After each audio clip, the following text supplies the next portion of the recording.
Ram Ram sir.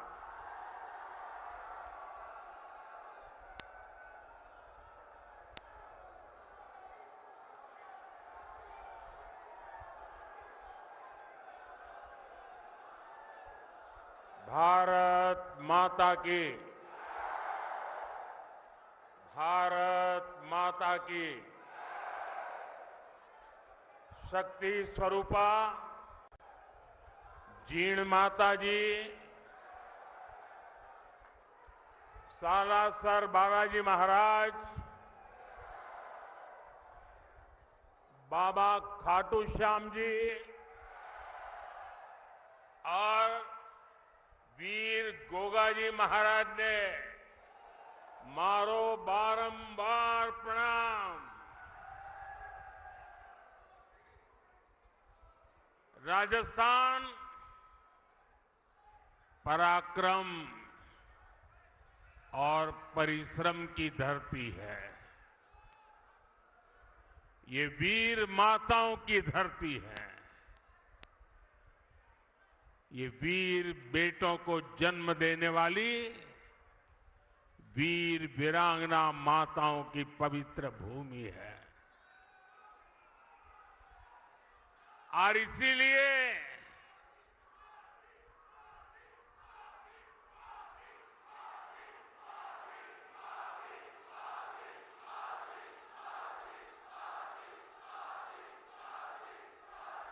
इसीलिए राजस्थान जो ठान लेता है वो पत्थर की लकीर बन जाता है।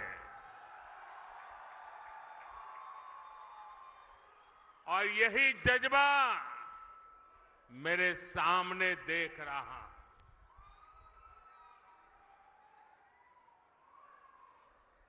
गर्मी और धूप ने भी हिम्मत की परीक्षा लेना शुरू कर दिया है।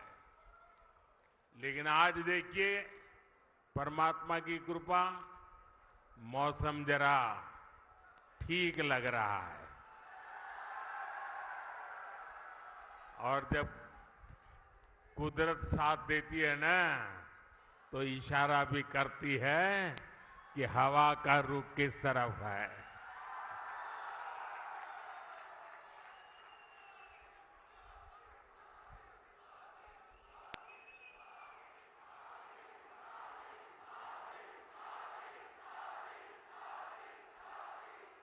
साथियों, राजस्थान का किसान, मेरे राजस्थान का नौजवान और आप सब माताएं बहनें इतनी बड़ी संख्या में दूर दूर से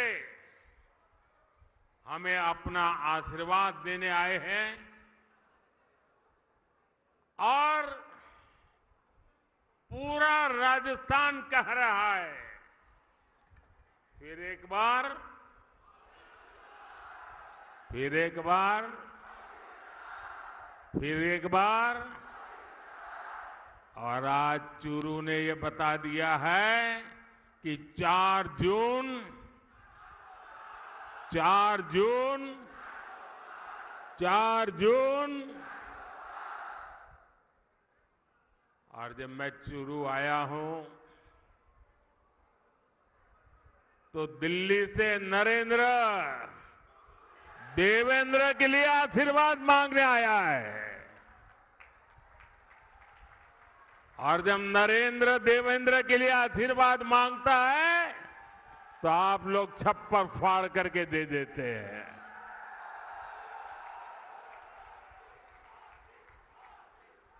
साथियों, बैठिए देवेंद्र जी। आज पूरा देश विकसित भारत होने के संकल्प पर काम कर रहा है और इसमें राजस्थान की बहुत बड़ी भूमिका है। जब राजस्थान विकसित होगा तो भारत भी विकसित होगा। बीते 10 साल में मोदी ने देश में जो काम किए हैं, उन्होंने विकसित भारत की नींव तैयार कर दी है। आज पूरी दुनिया हैरान है कि भारत इतनी तेजी से कैसे विकास कर रहा है।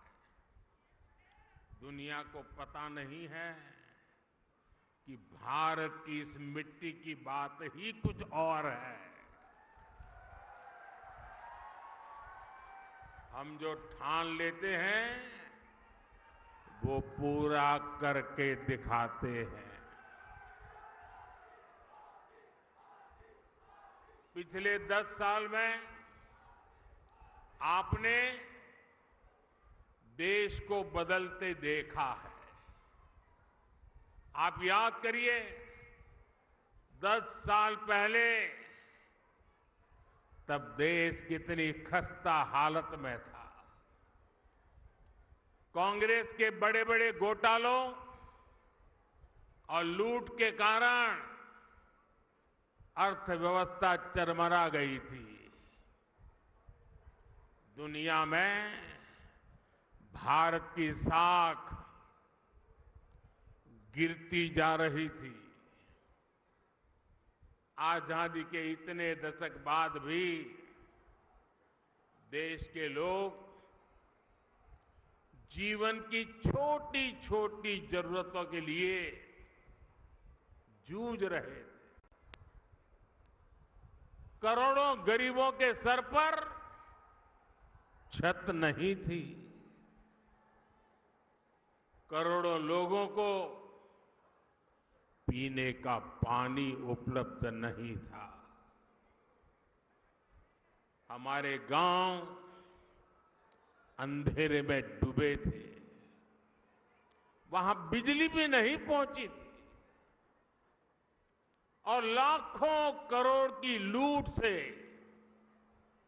सरकारी खजाना खाली ही रहता था। आप लोगों ने भी सोचा होगा लिया, जब हालत इतनी खराब थे, इतने दशकों तक बुराइयां थी, तो इसका मन पर भी असर होता है। और आप सब देशवासियों ने मान लिया था कुछ बदल नहीं सकता, अब देश का कुछ हो ही नहीं सकता। हर कोई निराशा में डूबा हुआ था। इसी हताशा निराशा में 2014 में आपने गरीब के इस बेटे को अपनी सेवा का मौका दिया।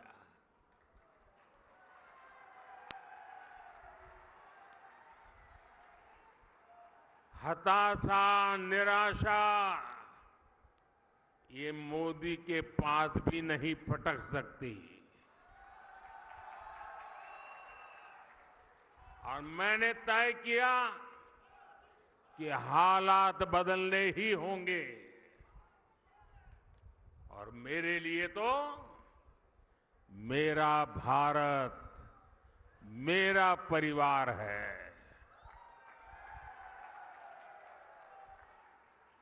हमने ईमानदारी से काम किया। कोरोना जैसा इतना बड़ा संकट आया, दुनिया सोचने लगी थी कि भारत तो बर्बाद हो जाएगा, दुनिया को भी बर्बाद कर देगा।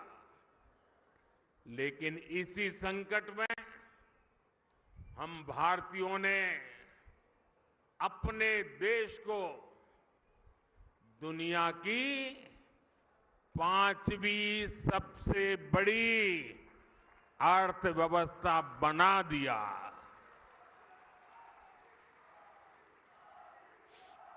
हम भी कह सकते थे भाई क्या करूं, पूरी दुनिया में आपदा आई है, हमारे यहां भी आपदा आई है, मैं क्या करूं।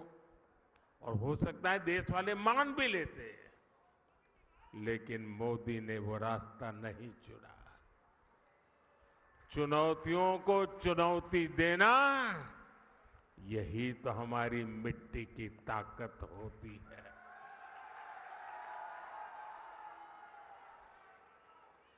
और हमारे राजस्थान में तो कहते हैं, अपनी करनी पार उतरनी।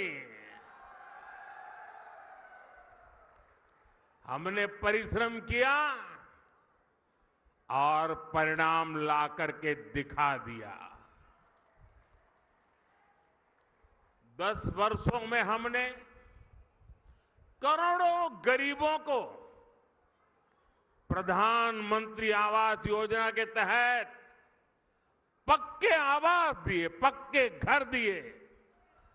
जिनकी 3-3, 4-4 पीढ़ी झुग्गी झोपड़ी में जिंदगी गुजारती थी, जो फुटपाथ पर जीने के लिए मजबूर थे, ऐसे करोड़ों लोगों को पक्के घर दिए। और मुझे खुशी इस बात की है कि हमने जो पक्के घर दिए ना, उसमें अधिकतर पक्के घर मेरी माताओं, बहनों, बेटियों के नाम पर है। वरना हम तो जानते हैं, हमारी समाज रचना ऐसी रही है कि घर होगा तो पुरुष के नाम पर, गाड़ी होगी पुरुष के नाम पर, खेत होगा पुरुष के नाम पर, दुकान होगी पुरुष के नाम पर, सब कुछ पुरुष के नाम पर। मोदी ने तय कर लिया कि सरकार जो घर देगी वो मेरी महिलाओं के नाम पर होगा। आप याद करिए, पहले जब घर बनाने के नाम पर योजनाएं आती थी, तब क्या होता था? गरीब को पता भी नहीं चलता था। उसके नाम का पैसा सरकार में बैठे लोग और उनकी पार्टी के लोग खा जाते थे। लेकिन अब पैसा सीधे गरीब के खाते में जा रहा है। अब गरीब को पक्का घर भी मिल रहा है, घर में जरूरत की सुविधाएं भी मिल रही है। साथियों, आज जब हम जल जीवन मिशन योजना लेकर घर घर में पानी का कनेक्शन भी देने का लगातार प्रयास कर रहे हैं। राजस्थान में करीब 50 लाख घरों में पीने का पानी पहुंचाने का कनेक्शन दिया जा चुका है। कांग्रेस सरकार हमारी इस योजना में भी भ्रष्टाचार करने का मौका नहीं छोड़ती थी। अब उन कमियों को भी दूर किया जा रहा है। वहां पीछे सुनाई नहीं देता क्या? सुनाई दे रहा है? अच्छा, ये तो आपका उत्साह है इसलिए।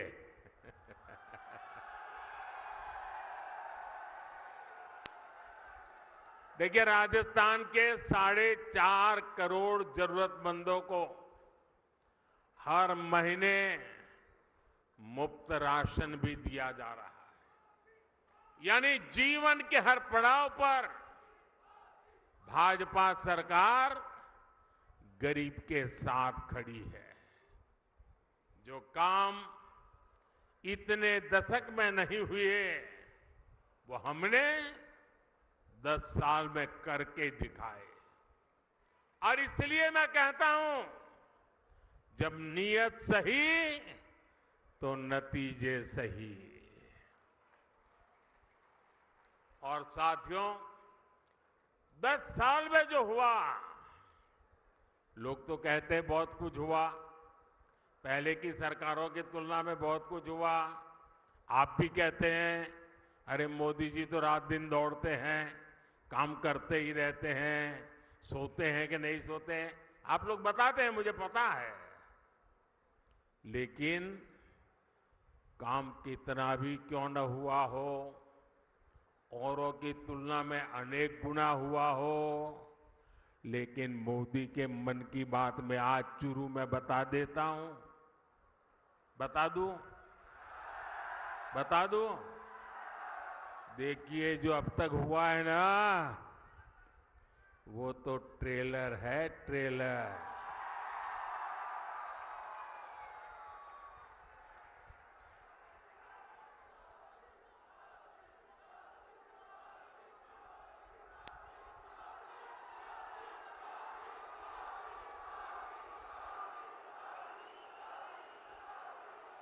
आप आजकल बड़ी बड़ी होटल में खाना खाने जाते हैं ना, तो पहले एपेटाइजर लेकर के आते हैं।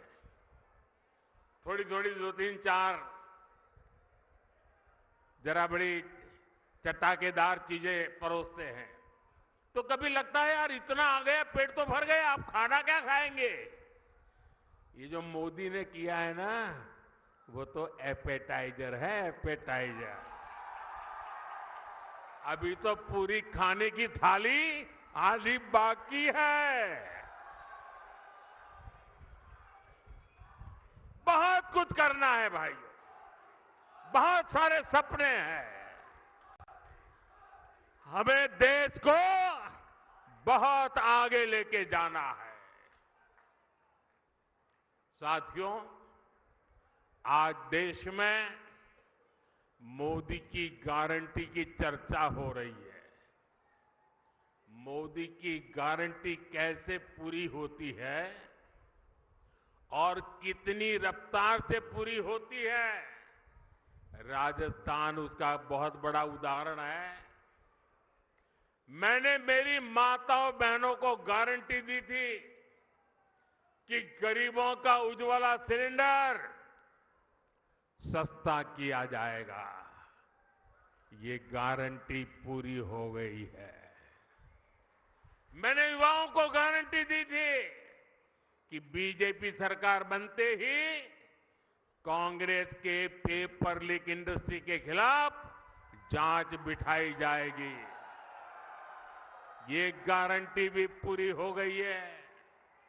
मैंने ये भी गारंटी दी थी कि राजस्थान का मेरा किसान, शेखावटी के मेरे लोगों के लिए पानी की समस्या को खत्म किया जाएगा। जिस ईआरसीपी प्रोजेक्ट को कांग्रेस ने लटका कर रखा था, हमने उसे न केवल स्वीकृत किया बल्कि तेजी से काम भी जारी है।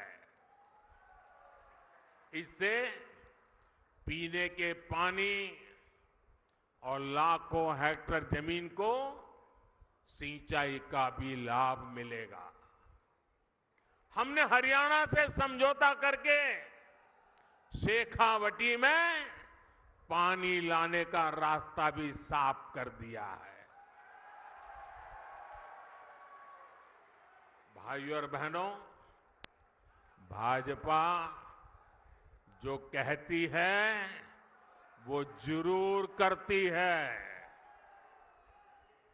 दूसरी पार्टियों की तरह भाजपा केवल घोषणा पत्र नहीं जारी करती, हम तो संकल्प पत्र लेकर के आते हैं। 2019 में हमने जो संकल्प पत्र जारी किया था, उसके ज्यादातर संकल्प पूरे हो चुके हैं। और 2 साल कोविड के संकट के बावजूद भी मोदी ने आपको जो वादा किया था, वो वादा पूरा करने के लिए एड़ी चोटी का जोर लगा दिया है। राजस्थान के मेरे भाई बहन, जम्मू कश्मीर की धरती पर जो मेरे वीर जवान शहीद हुए ना, उसमें मेरे इस शेखावटी के जवान भी शहादत मोली थी। उस जम्मू कश्मीर जहां पर मेरे राजस्थान के वीरों का रक्त आज वो जम्मू कश्मीर से आर्टिकल 370 खत्म हो गया।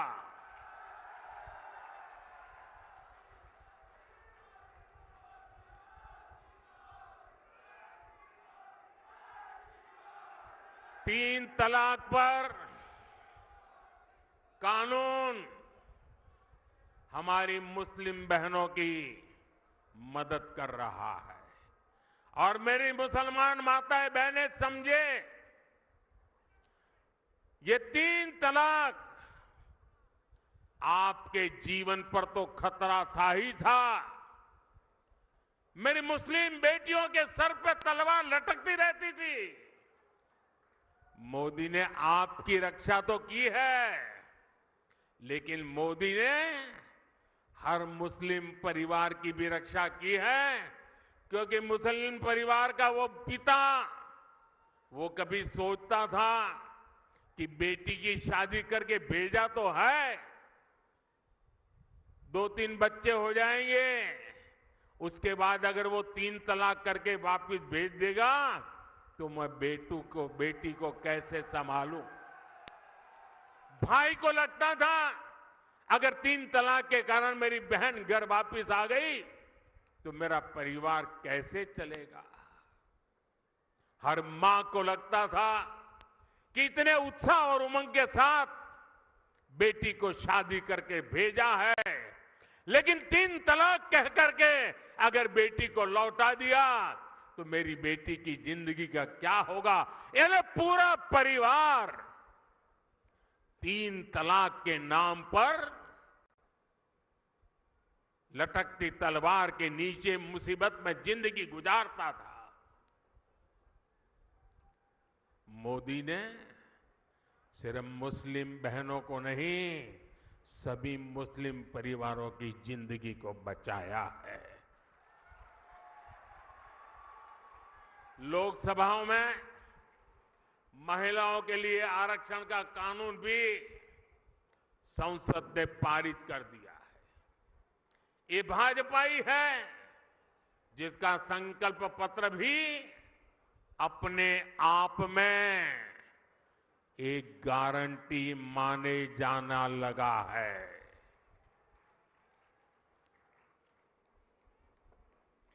साथियों, आज जब मैं चुरू आया हूं तो कुछ पुरानी यादें भी ताजा हो रही है। इससे पहले मैं जब 26 फरवरी 2019 में चुरू आया था तो उसी समय देश ने बालाकोट में एयर स्ट्राइक की थी। हमने आतंकियों को सबक सिखाया था और तब मैंने जो शब्द कहे थे, चूरू की धरती पर जिन शब्दों को मैंने दोहराया था, मैं आज फिर एक बार इस वीरों की धरती पर आया हूं तो मेरे उन भावों को दोहराता हूं। तब मैंने कहा था, यही चूरू में कहा था, सौगंध मुझे इस मिट्टी की, सौगंध मुझे इस मिट्टी की, मैं देश नहीं मिटने दूंगा, मैं देश नहीं रुकने दूंगा, मैं देश नहीं झुकने दूंगा। मेरा वचन है भारत मां को, तेरा शीश नहीं झुकने दूंगा।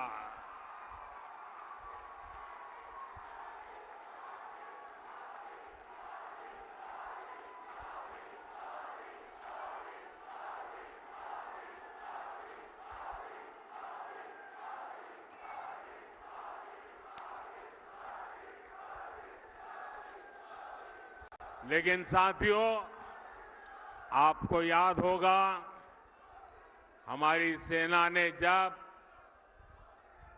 सर्जिकल स्ट्राइक और एयर स्ट्राइक की, तब कांग्रेस और उसके साथी क्या भाषा बोल रहे थे? इसी गठबंधन गठबंधन के लोग हमारी सेना से शौर्य के सबूत मांग रहे थे। भाइयों और बहनों, सेनाओं का अपमान, देश का विभाजन, ये कांग्रेस पार्टी की पहचान है। जब तक इंडी अलायंस के लोग सत्ता में रहे, इन्होंने हमारे जवानों के हाथ बांध कर रखे। दुश्मन हमला करके चला जाता था, ये जवानों को जवाब देने की इजाजत नहीं देते थे। हमारे जवान 1 रैंक 1 पेंशन की मांग करते थे, कांग्रेस ने इसे भी पूरा नहीं होने दिया। हमारी सरकार बनी तो हमने सैनिकों को 1 रैंक 1 पेंशन का अधिकार भी दिया और सीमा पर पलटवार करने की छूट भी, खुली छूट दे दी। आज दुश्मन को भी पता है ये मोदी है, ये नया भारत है। ये नया भारत घर में घुसकर मारता है।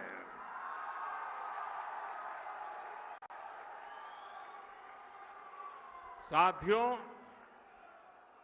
देश हित से भी ज्यादा कांग्रेस ने हमेशा तुष्टीकरण को प्राथमिकता दी है। ये लोग तुष्टीकरण के लिए किस हद तक जा सकते हैं, ये देश ने देखा है। ये वो लोग हैं जिन्होंने कोर्ट में जाकर कहा था कि प्रभु श्री राम तो काल्पनिक है। अभी कुछ महीने पहले ही अयोध्या में भव्य राम मंदिर का सपना पूरा हुआ।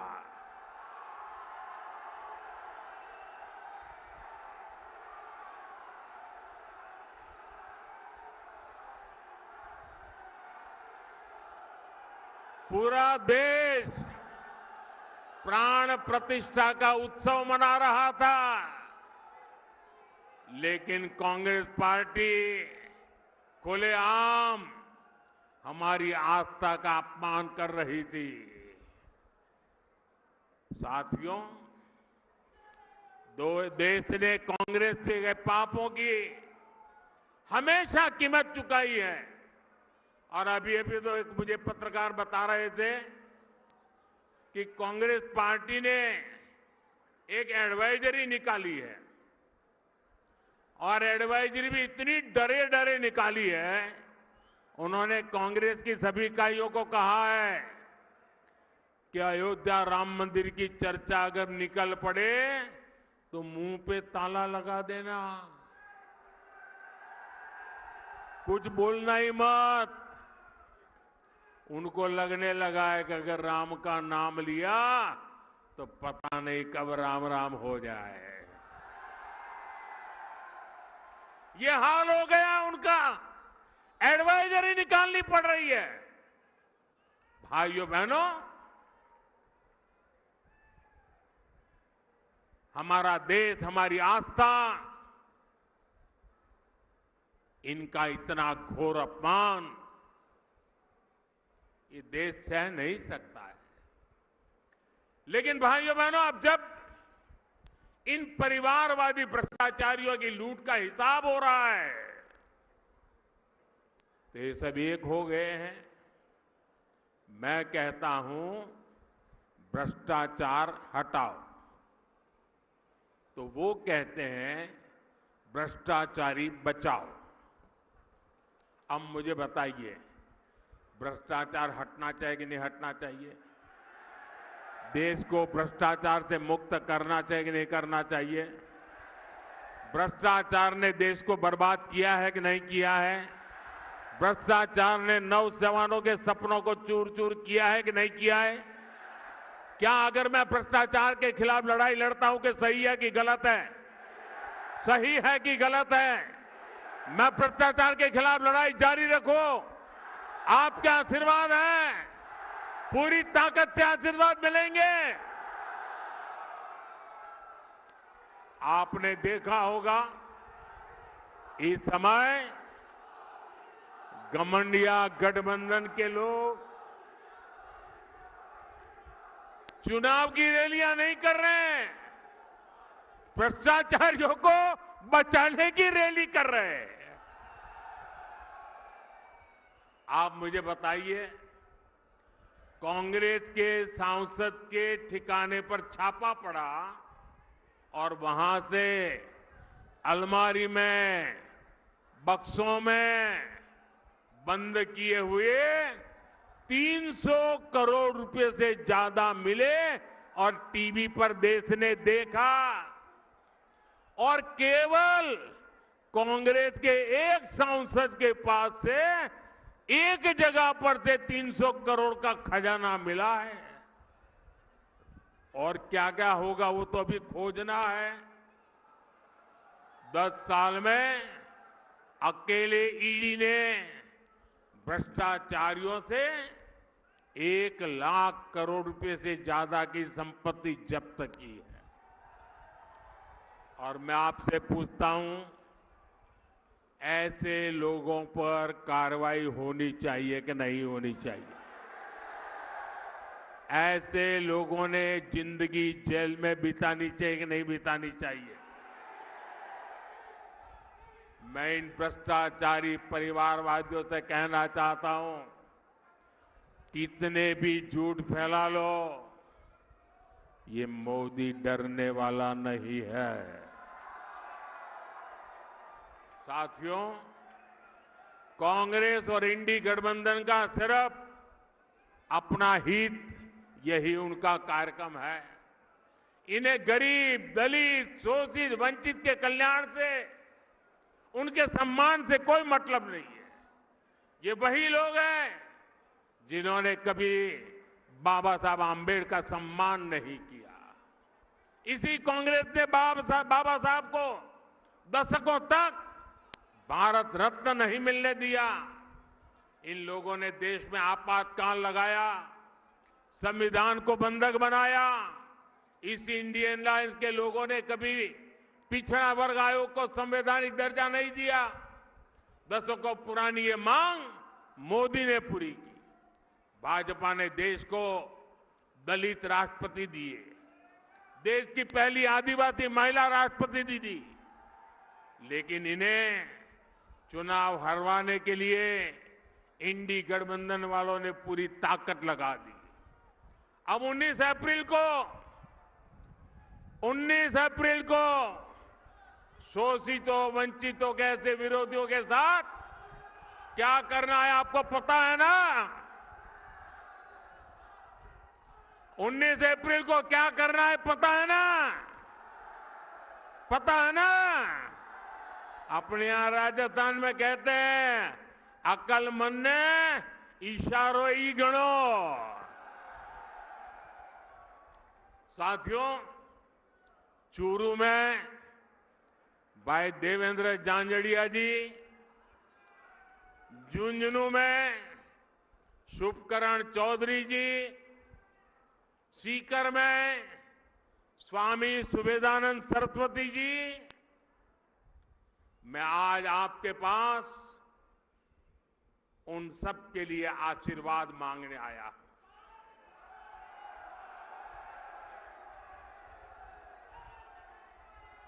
और आप में से बहुत कम लोगों को पता होगा, मैं आज बता देना चाहता हूं,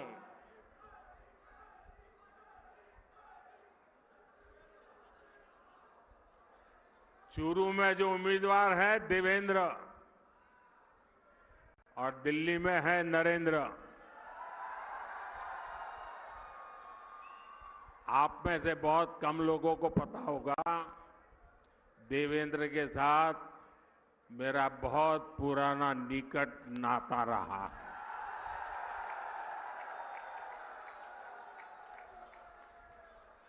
और जब मैं देवेंद्र को पहली बार मिला, जब मैंने उसकी मां की बातें सुनी, मेरे मन को छू गया कि मेरे देश की आन बान के शान के लिए शेखावटी की गरीब मां, अनपढ़ मां, अपना बेटा जिसका शरीर मुसीबतों से गुजारा करने वाला शरीर है, लेकिन उसको भी दुनिया में देश का नाम रोशन करने के लिए मां प्रेरित करती है। और देवेंद्र भी गरीबी की परवाह किए बिना जी जान से जुट करके भारत का सम्मान बढ़ाया है। देवेंद्र को टिकट देने के पीछे मोदी का मकसद यही था कि जो गरीब मां का बेटा होता है उसके सपने भी पूरे होने चाहिए। मोदी का देवेंद्र को टिकट देने का मकसद यही था कि मेरे देश के जो खिलाड़ी हैं, पूरे हिंदुस्तान के खेल जगत के बेटे बेटियां हैं, उनको प्रोत्साहन मिले कि आपका खेल का कार्यकाल ये देश कभी भूलने वाला नहीं है और उसका सिंबल ये हमारा देवेंद्र है। और इसलिए मैं चुरू वासियों से विशेष रूप से ऐसा गरीबी से ही लड़ा, ऐसा नहीं, दुनिया में जाकर के देश का डंका बजाया। ऐसे मेरे साथी को, चाहे वो चुरू हो, झुंझुनू हो या सीकर हो, आप भारतीय जनता पार्टी को भरपूर आशीर्वाद दीजिए। और मैं आपको विश्वास दिलाता हूं, आपके सपनों को पूरा करने के लिए मैं एड़ी चोटी का जोर लगा दूंगा जी।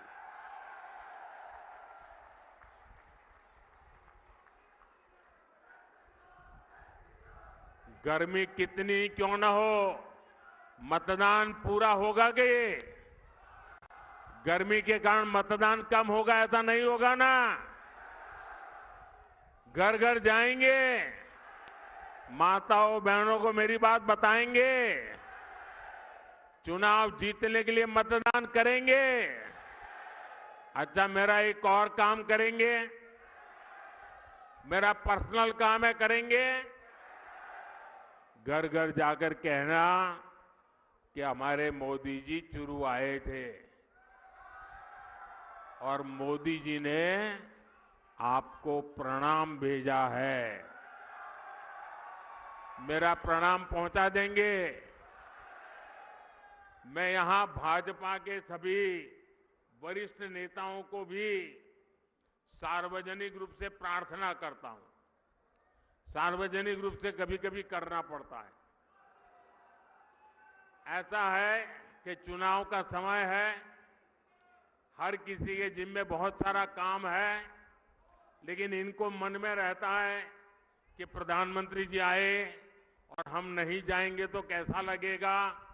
मेरी आप कार्यकर्ताओं से विनती है कि आप बिल्कुल मेरी चिंता छोड़ दीजिए। सभी कार्यक्रमों में वरिष्ठ लोगों को दौड़ने की जरूरत नहीं है। कोई छोटा कार्यकर्ता भी रहेगा तो मोदी भी छोटा है, छोटे के बगल में बैठ जाएगा। आप कृपा करके सभी कार्यक्रमों के लिए मत दौड़िए। मेरे साथ बोलिए, भारत माता की, भारत माता की, भारत माता की।